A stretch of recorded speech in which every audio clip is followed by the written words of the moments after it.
Well, hello people. This is a new YouTube channel that I've just set up, so this is my first video.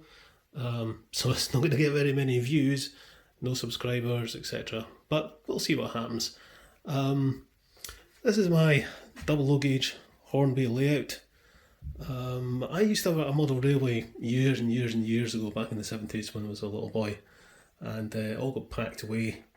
And I don't know, I just thought, do you know, I'd like to get back into it again. I've got this room spare, so I thought I would build this. Most of the track I've had to replace. I've still got some of my old original points and point motors and diamond crossings, but the track that I used to have was the old steel stuff, so I've replaced that with the nickel track, which is much better, doesn't need cleaned as often.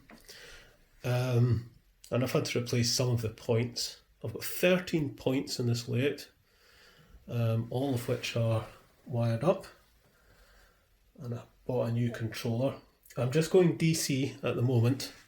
I may go digital at some point, but at the moment DC is what I understand, so it took me long enough to remember how to wire up the points and everything else, so I think DCC into that would have just blown my mind, I think. So anyway, yeah, the layout is fairly simple. It's two ovals. I've got a nice big siding here going into this station.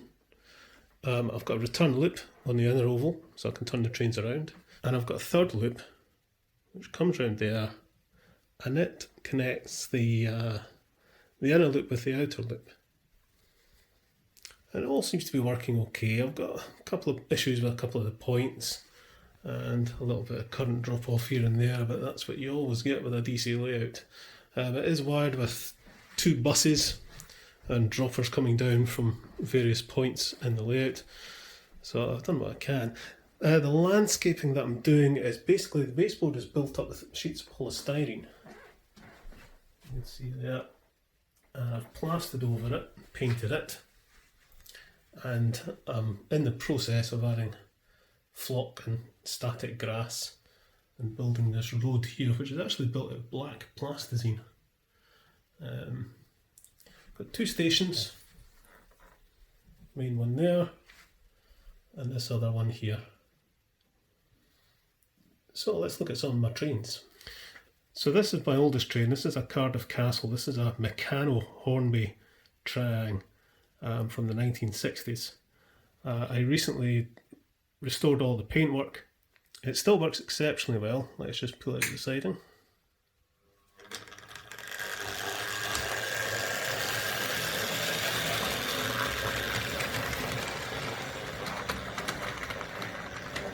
Give it a bit more juice.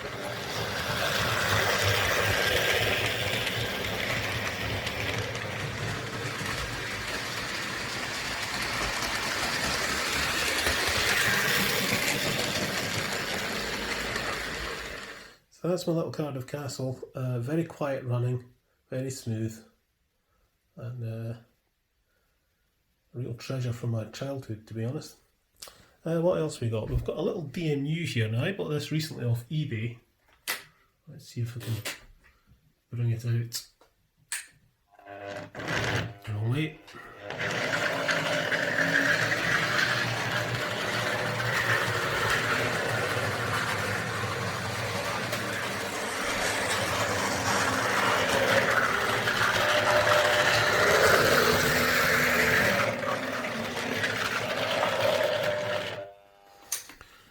So as I say, I got this off eBay. Really it was a non-runner, and I did a couple of things to it. I had to replace one of the gears because the gears are actually plastic, which isn't good, and I had to replace that one. Got a brass one, and I also added extra contacts. I put metal wheels on the front bogie and added metal contacts.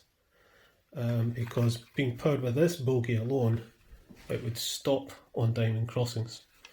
So adding contacts, you can see there, to the front wheel, that's connected back to the motor.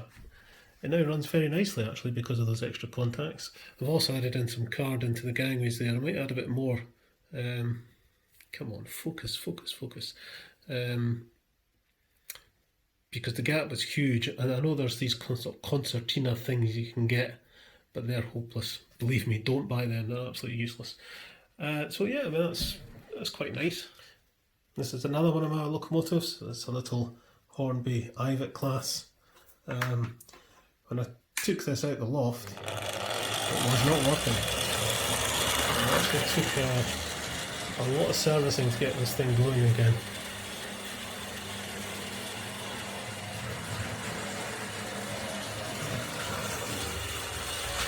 It's running nicely now.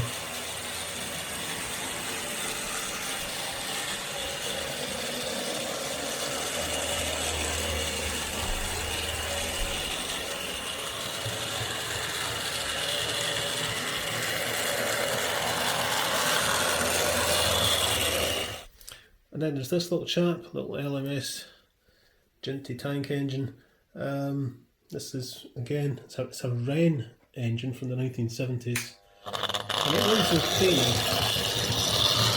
but for some reason it's a bit jittery around corners.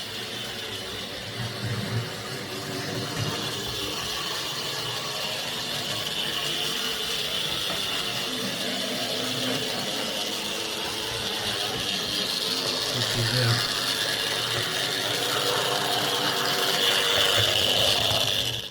This is my Hornby R751 Class 37 diesel. I've had this since the 1970s. It was never a great runner, and I recently did a complete overhaul of the motor. And it is running really nicely now, actually. It's just kind of going the wrong way. So it's nice and slow.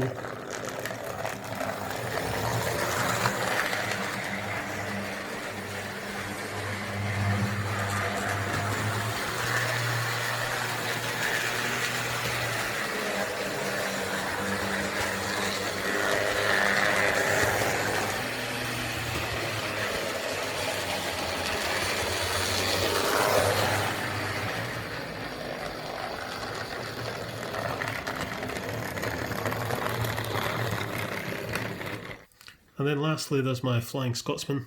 I kind of wished I'd done a video of me restoring this, because this was in a mess. I had to completely strip it down. I mean, right down to every single component part, cleaned it and rebuilt it. This was the one from the 1970s that had the chuffing sound in the locomotive, which I took out because it sounded horrific. But yeah, I mean, this thing was a noisy, clattery thing, but it also had squint wheels out the box, but I think I've repaired that.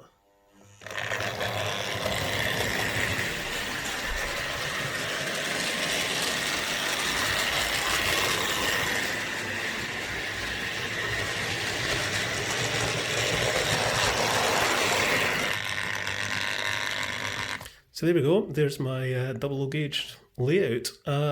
If you're into model railways, please subscribe, because I would like to do regular video updates on how this is progressing, the build of the landscape and everything. And also when I service the locomotives or buy new locomotives or whatever, I'll make videos. So yeah, please subscribe and check back for new videos soon. See you later, folks.